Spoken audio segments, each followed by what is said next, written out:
have the authority of one's religion. Okay, so oftentimes the religion and ethics are not treated as the same thing, with various religions making claims about their beliefs, the systems, or being the best way of people to live, and trying to convert unbelievers, or trying to legislate public behavior based around the isolated religious passage. Okay, so of course, not all religions are the same. Some are more liberal than others, and some more conservative, but in general. Okay, so all religious traditions believe that their faith represents a path to enlightenment and salvation. Okay, so the relationship between religion and ethics is about the relationship between the revelation and reason. Okay, so in here, religion is based in some measure on the idea that God or some deity reveals insights about life and its true meaning. Okay, so we all know that how religion, paano nga ba ang nabuo ang religion? Okay, so the history of religion refers to the written record of human religious feelings, thoughts, ideas. Okay, this period of religious history begins with the invention of writing about 5,220 years ago. Okay, imagine. So kung 5,220 years ago, it's 3,200 BC na siya, before Christ. So super tagal. Okay, something quite unique. Okay, so as a trivia, Christianity is the youngest of the 5 religions. When did Islam start and by whom?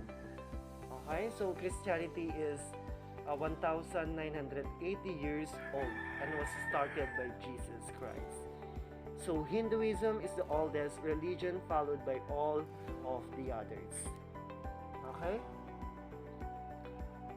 Ethics.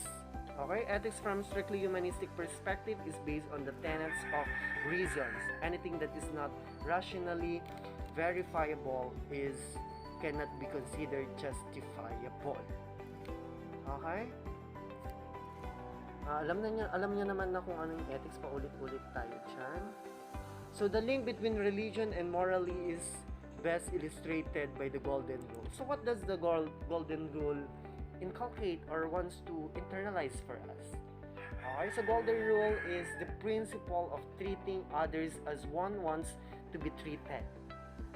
Okay, it is a maxim that is found in most religions and cultures. It can be considered an ethic of reciprocity. It is it is an ethic of reciprocity in some religious believers. Okay? So although different religions treat it differently. Okay? So religion and ethics in decision making has something to do with the art of choosing well. Okay, so ethics has to do with our choices and actions, okay, which form our character even as we express it. Okay, so ethics depends on the human habit of reflection that takes into account our interests and values. Okay, so as well as those of others. Okay, so in the process of deciding and doing. Okay, so kung titingnan natin, ang religion wants to the people ang good deed. Okay, gustong gawin ng mga tao is gawin ang tama. Do good and avoid wrong. Ganun din sa ethics. Okay? Do good and avoid wrong din sa ethics. Okay? Pero minsan kasi sa mga ibang country, gumawa ka ng tama at avoid mo ang wrong. Pero sometimes their punishment is kamatayan. Okay? It's really against naman ang religion doon. Okay? May mga ibang bagay na magkapareho ang religion and ethics, but some have something to do na wala. Okay?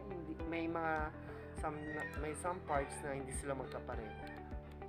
Kasi pure ang religion ay gusto niya ng goods. Okay? Na gagawin mo. So, religion is meant to have a positive influence on the decision making as teachers or individuals of morality. Okay, so all religions have values. Values are guides to behavior, such as do good and avoid wrong.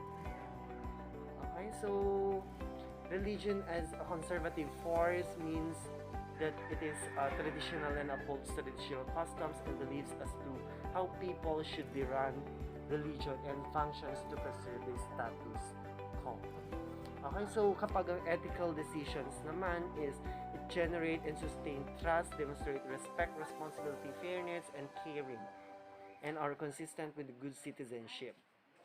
Okay, so these behaviors provide a foundation for making better decisions by setting the ground rules for our behavior.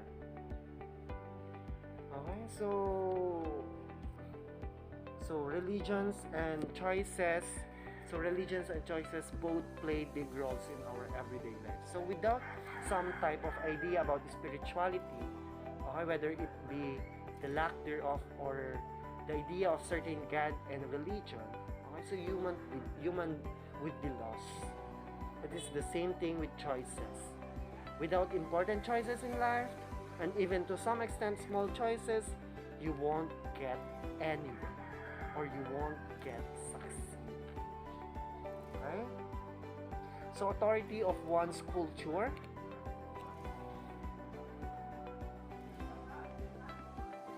So in layman's term, when making ethical decisions, no one stands outside the social and cultural world. Each of us judge humans' reality according to a set of adopted moral criteria. Okay, so it's based on such factors as nationality, education, social class, professional occupation, and of course, religious affiliations. Okay? Next is authority of one's culture. Culture connects people from different socio-economic, okay, ethnic, or political backgrounds. It creates a space not only to enjoy what we have in common, but also to celebrate our differences. But how does culture influence decision making and problem solving? Okay, so culture impacts the decision making process and perspective on the problem solving via social and workplace norms. Okay, so why does it so? So this viewpoint often carries into the workplace as well. So where men likely have no supervisory or managerial roles and will be excluded from any discussions on addressing the problem. Okay, so kung ang kultura mo is man over woman, okay, hanggang ngayon, dun sa primitive idea rin is hanggang ngayon na idadala pa. So how does your culture influence your decisions? Does it affect your plans for your future? Okay, so in decisions, yes, it may influence by our culture. It can affect by our beliefs and traditions, and even our rules. Okay, so it makes us hesitated when we make decisions because of our culture, like the tribe of Awiyao. Okay, he followed the right for his own good. Okay, so how cultural differences affect decision making? Okay, so individuals from different cultures tend to have different views of the self, which affects individuals' cognitions, their goals and social interactions, and consequently influence their behavior and goals in decision making. Okay? So we have their cultures derived from the Latin word cultura or cultus, which means care or cultivation. Culture has as cultivation implies that every human being is potential member of his own social group. Okay, so culture is a social environment in which a person is born and wherein she lives together with other persons. Okay, so culture is a person's social heritage that has been passed from one generation to the next, basically through the relationship that binds the society together. Okay, so culture functions to mold and establish a social identity that brings people as well as to make knowledgeable of common objectives which members would try to achieve. Okay, Okay, so culture indeed provides norms, customs, laws, and moral demands that are to be followed. Okay, so evidently, culture is very significant in the development of human person and in the moral development. Okay, particularly on some on one that would look at it. Okay, so culture has a tight grip on the moral development of the people. Okay, so culture is the conditioning principle of the moral development of its members. Okay, so nevertheless, culture as the principle that surrounds the moral development of the people may not always promote what is good and just for all. Okay, so try this one. I have here the self-reflection. Okay, base as follow again. Uh, your write your name, your course, and the date that you accomplished this question, and comment down below your answers. Okay, so based on your readings of the above notes, okay, so answer the following as best as you can. Please comment your answer in your notebook and place the date of your accomplishment. So give one Filipino culture or practices that should be never be tolerated and why. 10 points each. Okay? Thank you so much. Stay safe and God bless. And to all my students, comment this code, I am blessed, for your 3 points to be added in your quiz. Thank you and God bless. Bye.